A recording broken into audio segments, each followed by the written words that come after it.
Now let's talk about export behavior for components.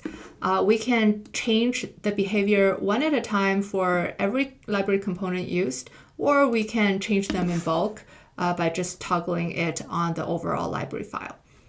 So as an example, we're going to be using 3 different RIV files today. Automatic means that all the assets will be exported if they're used, and the component will be exported if it is used.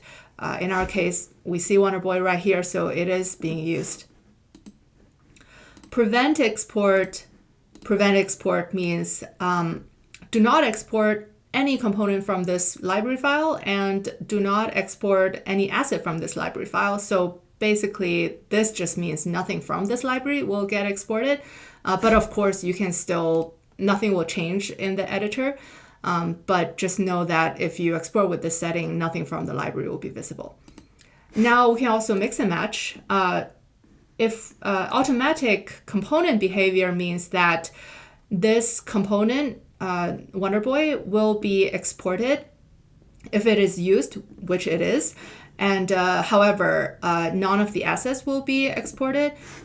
So going to the definition of Wonderboy, everything about this character uses assets except for these 3 stars, which do not use assets. I've gone ahead and created a dummy background file just to see things on. But let's head over to the runtime side.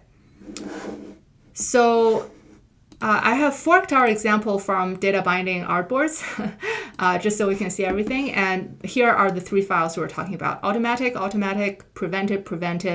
prevented assets, but automatic Wonderboy component. So here, automatic, as expected. The assets are used, the components are used, so automatically everything will be shown. Now, if we change this to prevented and reload the page, notice that nothing from that library will show up.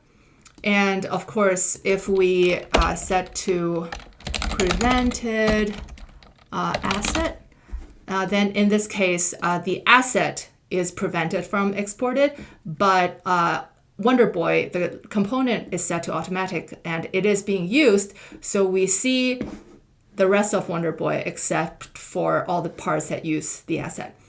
I hope that was helpful. Thanks for tagging along.